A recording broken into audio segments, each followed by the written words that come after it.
Okay, greetings and welcome to another episode of Crime Pays but Botany Doesn't. Today we're out here at a property that part of it just got sold to build the Borderwall, and they got it all staked out. It's about a 200-foot wide swath and extends about, I don't know, half a mile.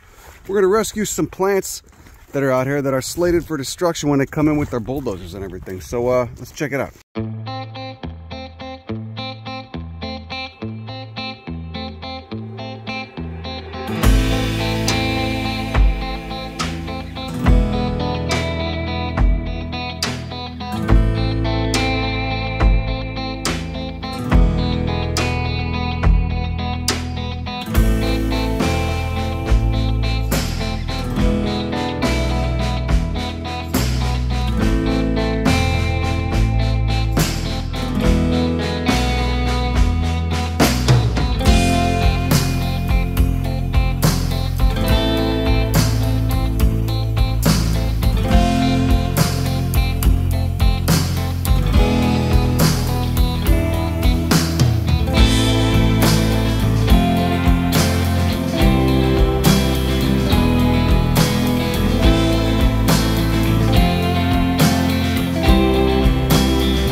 You can see the little surveyor stake over there blowing in the wind, and basically the swath, that's one end of where they're going to cut, and then the other end is right over there. So all of this is going to be destroyed and bulldozed because they don't just put the wall in, they got to clear 100 feet on either side. There's the machine over there. Oh, nice car. Look at that. There's a machine over there, and there's one over there. So they're moving in, we're right in between them. Shit, we didn't get that far north. I wonder how much stuff is being lost over there. That's fucking awful. Look at it. Don't you hate it when performative political stunts end up destroying habitat? So right there we got a little Echinocereus. Looks like Echinocereus Hechtia. I'm gonna get them with my little trusted Japanese garden knife. All right, just want to really be sensitive around those roots. You don't want to cut those roots. On the way to that marker. Nice Mammilaria right here. Nice Mammilaria sphaerica. We're literally gonna get that right in front of the dozers. So look at that. Oh, that's fucking brutal. Look at that. Just right in the fucking dozer tracks. Look at these beautiful orb weavers. Look at that. Like those guys. I got a couple of those in my backyard. Totally harmless, just big. Okay, Benny over here found one of the most elusive cacti next to star cactus in the Rio Grande Valley. And look at that giant peanut-like tuber it's got on there. This is Echinocereus poselgeri, which was blooming a week ago when it was cooler. Giant pink blooms. Massive, about, you know, that big. Does really well in cultivation too. And of course it's got that tuber it can die back to. But you almost never see them because they blend in so well, as you can see, with the Thornscrub. So thank God we got that guy. Oh, yeah. Fucking heartbreaking. But they're working tomorrow and this will all be gone.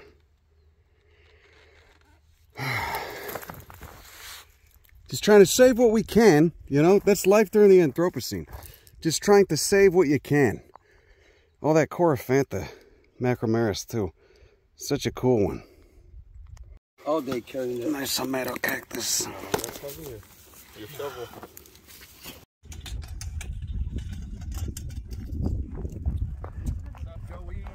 Eocene oyster bed right here. Okay, so here you can see we got a bunch of Thelocactus bicolor, Escobaria emscoteriana, whole bunch of Thelocactus. Gonna be putting it in the bucket. Oh, buffalo grass, nice. I love that, nice native grass. Put it in the bucket, and one of many more loads we got it there. We've been out here 3 days so far. It's fucking exhausting. Look at again that Yucca constricta. Such a beautiful Yucca, but it's got deep taproots, so we'll try, but it's probably not going to survive. You got 2 trucks, they're both going to be full by the time we leave. Right there you got a plant that's certainly not going to thank you once you dig it up and save it. Hechtia glomerata, right? Bromeliaceae. Very common in Mexico, further south, where it grows out of rock walls. Here it's growing on really dry sandstone, and it is mean as hell. But roots are pretty shallow, so stick this trench and shovel under there, or wedge up a couple times, it should be good. So there's the stake up there, and here's a whole shit ton of Thelocactus. There's just too many to save. There's got to be 20 here. So I can't take all these. You know, we don't even have big enough buckets. Be out here all day. It's 96 degrees right now. Just unbearably hot. It was hotter the other day, but we got a little bit of cloud cover, so it's fucking heartbreaking, man. There's too much. You know, people have been coming out here all week. There's still stuff to take. So the best thing we could do now is just get what we can and then transplant it later today. We're gonna take a meal break at a taqueria in town, but yeah, there's just too much, man. Too much. There you go. You can see that. I'll just continue that way. Giant clump of Coryphantha macromeris right there. Oh, it's fucking hard to see this. What a drag. How fucking dumb, too. I just can't get over how fucking stupid this is. There you go. Look, someone's living in there. That's too bad. You know, no one's there to send him a notice, let him know his home's going to get destroyed. Could be a bobcat, could be a little coyote or a fox or something. Probably a fox, I guess. God, it fucking sucks. Ah, damn. You know, unfortunately, getting the Yucca constricta is going to be a little bit harder. It's rooted pretty deep, but there's tons of Thelocactus bicolor fucking everywhere here. We just got a big Hechtia. More Hechtia up there. God, what's that? Bernardia. Oh, there's Nahuatlia here too. Gognaria, Diosporos, Texana. Look at that. See the Thelocactus up there? Still flowering. And Cistrocactus, always a pleasure. Wish I was seeing it under better circumstances, but there's that potato-like tuber it's got in the ground. Another really drought-tolerant one. Really easy to kill in cultivation from overwatering, just like Thelocactus. They're just so well adapted. See, there's Thelocactus right there. They're so well adapted to hot and dry. So they're found in the drier part of the ranch, which unfortunately is where the bulldozers are coming. So you can see the stake over there. So everything that way is getting smushed. And then just as I was thinking about it, there's a kind of serious Poselgeri. Super rare little guy with a tuber. Look at that. See, there's a little peanut. See that little tuber? So a lot of these cacti have evolved tubers, just like that Cistrocactus I just showed you. Look at that little, just like a little peanut, little storage. So when it gets gnawed off or if it breaks, you can see how fragile it is.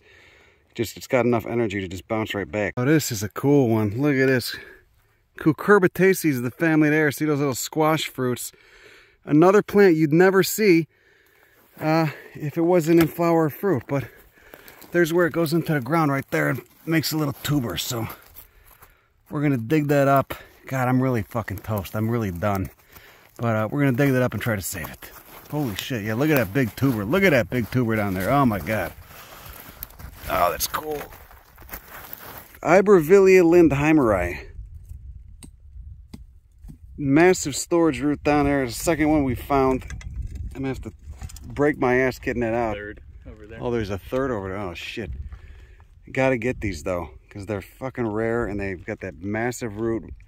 Really cool plant. Looks like the tractors did most of the work for us already, so it should be a little bit easier than last time. Look at that fucking root. Oh, my God. I snapped it. I broke him, but it's fine. I'll resprout. He's got enough carbs and moisture stored up in there. Oh, this is so fucking sad. God, there's just so much. We're spent, but there's so much. There's a massive Echinocereus Poselgeri. Look at how thick that is. It's insane. It's got a woody, the stem is basically woody. And it goes in over there, so we're going to get this guy. So look at this. So we got this guy up, and there's those massive tubers. So you can see how so many plants here, Ibervillea included, have evolved those storage tubers. Basically just, you know, photosynthesize, cook it up, store it in the ground, because it's such an extreme environment. You never know when it's going to turn hot and dry as balls again. Ugh. There's a big brush pile from the bulldozers. So all this will be gone tomorrow. So this is like 11:55 p.m. for this guy. Getting him before he's toast.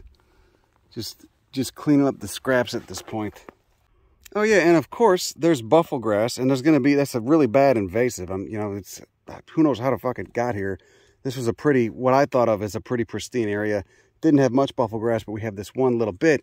But once this is all cleared, the machines will bring in more seed just by default from other projects they've worked, and so it'll get invaded by buffalo grass, which then means all this other cool stuff, peyotes included, will not be able to grow here because it smothers them. I mean, you can see, you know, you get a thicket of this stuff, it just smothers everything.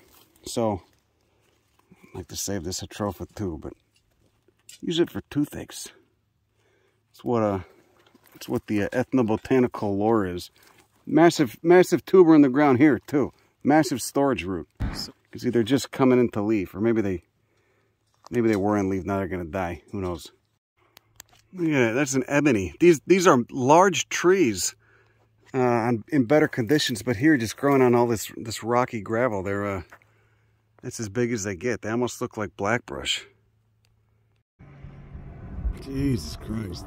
It's called a tiger cane. See, that's the name of it. Almost sounds kind of playful. A tiger cane. Well, this is what they were clearing today. So they're just gonna keep going through there. They got a, oh, that's just a banana peel. Never mind, it's from us. And going that way, which is north. The river's over there. So we got machines over there. We of course got our guy over there. It's 100 degrees Fahrenheit right now, and you know, when your speech starts slurring and you feel a little faint, it's time to take a break. But that is fucking terrible to see, especially since knowing this land so well. So this is what they've been doing all day, and they'll continue on tomorrow.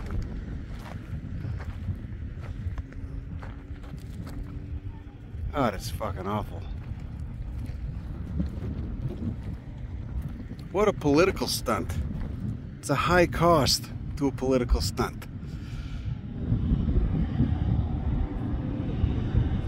Look at how green Mexico looks. I guess just because it's... Yeah, I think it's because...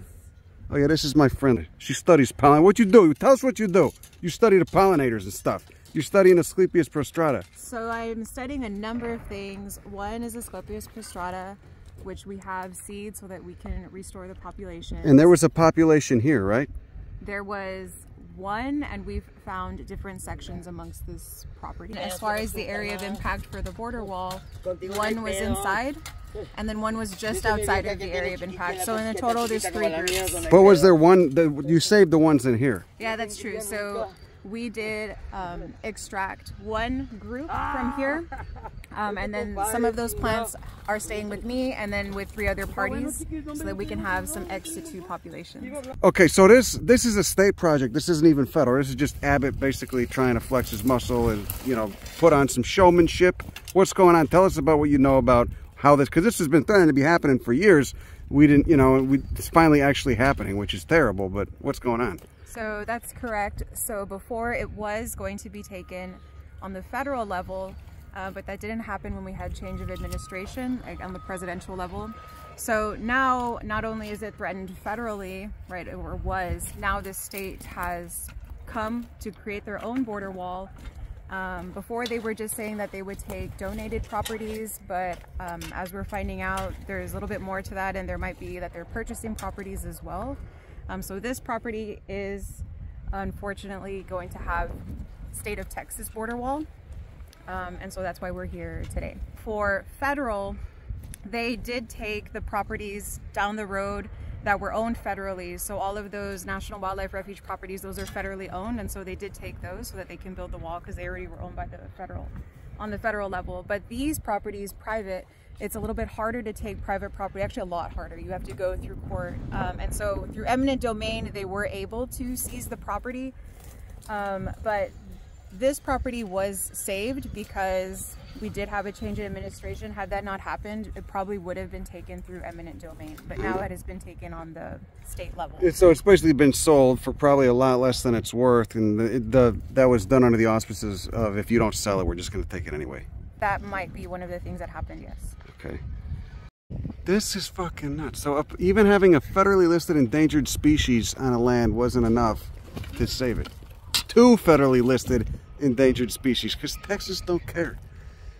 I think the Attorney General, the bloated pig that he is, was actually fighting the endangered species listing. So, but it don't matter. It don't matter. So all this is all going to be cleared. It'll look completely different in a few days. And here we got Castilla erecta, flowering. Cimarubaceae is a family, Ailanthus family, and we got a tiny little yote down there. See that? That tiny little guy, dime-sized yotes. Dimesizedotes.com. But still got really nice blue farina on him. A blue wax. Man, this guy, this big-ass tarantula is, you know, guy, you gotta get out of there. Tried to grab him and throw him in a bucket. I could just move him to the side, I guess. They're not gonna destroy 30 feet to my left, supposedly, but I don't think he's gonna, I don't think he'll listen. He was hanging out in his little domicile. See, they kicked those hairs off the back of their ass. They also have a mean bite, but I don't think he's gonna listen to me. I don't know, we'll see. This is sad. Look, they're flowering. What is it? There's a little fly in there. Oh, really? Who's it? Oh yeah, look, look at this guy. You could record it out. Let me respond. Oh, look at that. Oh, there's another guy in there. Oh shit, what are they doing in there? They're crawling around. What's he getting in there? Look at that guy. Look at him. Look at it. Look, party inside a peyote flower. See that? Look at those guys. See, they're just going for it. It's like Old Country Buffet in a peyote flower. Another one over there. You can't really see it though. Beautiful spring day here in South Texas, right on the border. All this stuff's sadly going to get destroyed if we're out of Borderwall. Looks like somebody was nibbling on that flower almost, or it's just a weird mutant. No, there's no stamens. Where the shit are the stamens? Huh? Oh, there's just, yeah, there's a little beetle in there, and there's no pollen. There's no pollen producing, no other pollen producing appendages. So it's just a female flower. That's weird. Oh yeah, look at that petrified palmwood. See that? See that? How pitted that is? Probably from the Eocene. Remember the Eocene? Nice time. Let's go back to the Eocene. Look at this. Hibiscus martianus, heartleaf hibiscus. You got 2 loafs back there. I'm going to save that hibiscus. Really cool rocks that have been brought here either by people. There was a stone quarry around here, you know, ancient stone quarry. You know, people would heat these rocks up. Some of the church, not this one, but some of the church split them and then make tools out of them. And or it could have been brought by the river too. But see everything. Oh, it's cool. It's pleasant and cool beneath the Acacia rigidula, the Vichelia rigidula, the black brush. All right, such an important plant. Leucophyllum, of course, too. Frutescens. Much more blue than the form you see sold in the garden centers. It's actually cool. It's a native that gets sold in a garden center. So I'm going to dig up this heartleaf hibiscus too, and hopefully you just put it in a bag like that, maintain the humidity up, and hopefully it'll, you know, it'll survive. Because the leaves are already covered in so many goddamn hairs anyway. It should be fine. All right, it really limits how much moisture transpires out of those stomates, those stomata.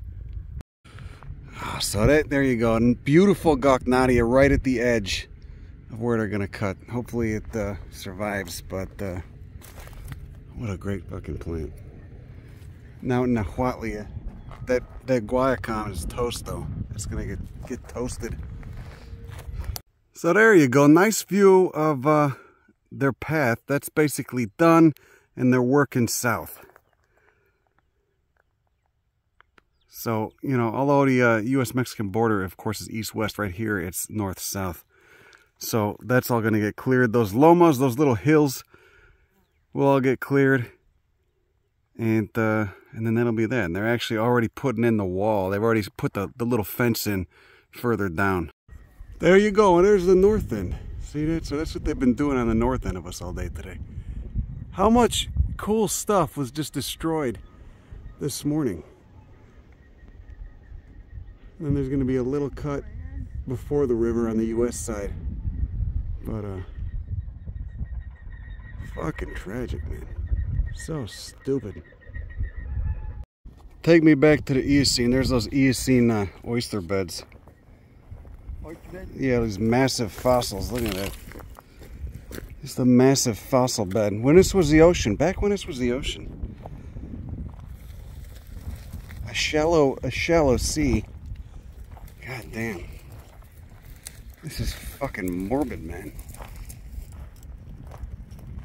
So that will be tomorrow, I guess. So anything worth saving is gonna be, yeah, there's a steak. It's gonna be right in there. 2 federally listed endangered species weren't enough to stop this. Fucking A. How the shit? Texas just does not give a fuck. Look at this sandstone too. This is actually a part of the ranch I've never been to.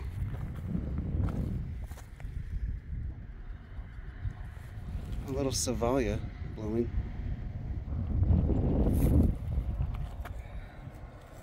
A horse crippler, that guy's gonna be fine. Brutal. Little Thelocactus bicolor. Another Thelocactus. This one's actually blooming. And I guess I'm just gonna dig it up. That flower will abort, but at least the plant will live, so. And again, this species is super drought tolerant, so it could tolerate a lot of drying out. Ah, Christ, look at that. And there's more of those beetles in there. Look at that. It's alright, so these beetles, Mammilaria, actually pollinate a lot of cactus flowers, it seems like. Look at that. Oh, fuck. And I'm gonna collect some of those beetles, dig this guy up, and then we'll be on our way. And we got Ancestrocactus too. Look at that tuber. This is a really cool one. They form massive clumps too. Look how big that root is though. Look at that. Look at those. Look at the trichomes on there. God, it's fucking heartbreaking. Look at that beautiful spiral to it. You got 2 more right there. And there we go, there's another species, the Echinocereus poselgri. You could see, oh Christ, what magnificent bastards these are when they're going off. They just camouflage and you'd never see it if it wasn't lit up. But there it is, blooming. So we're definitely gonna get that too. It sucks they're gonna lose the flowers. There's another one in there. I don't know if you can even see it. There you go, so you can see how big the tuber is on this guy. All right, all this gonna get slaughtered. Probably tomorrow, if not today. I don't know. It is Friday, so maybe they'll take it easy. It's got fruits on it too, so Liz is gonna take this, and then hopefully she'll give me the seeds later. Also getting a bunch of Echinocereus eniacanthus and a branch of blackbrush with a bunch of lichen on it, because why not? Beautiful, beautiful fucking horse crippler there. Look at it. Now it's Homolocephala. It used to be a Echinocactus. Homolocephala texensis. Fucking kills me. This thing is slated for destruction.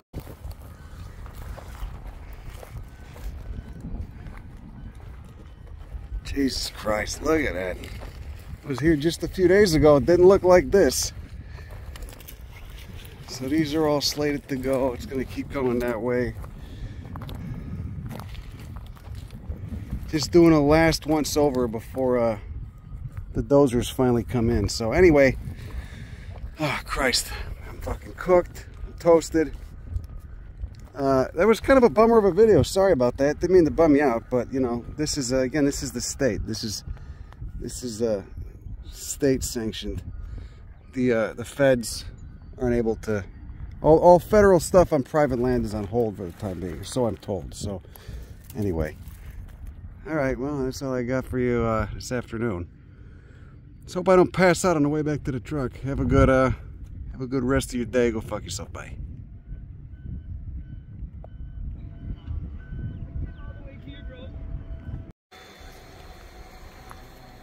Thelocactus, Senegalia, and blackbrush all going on the ground. Digging by headlight. The blackbrush we just put in there. Tons of Thelocactus rescued today.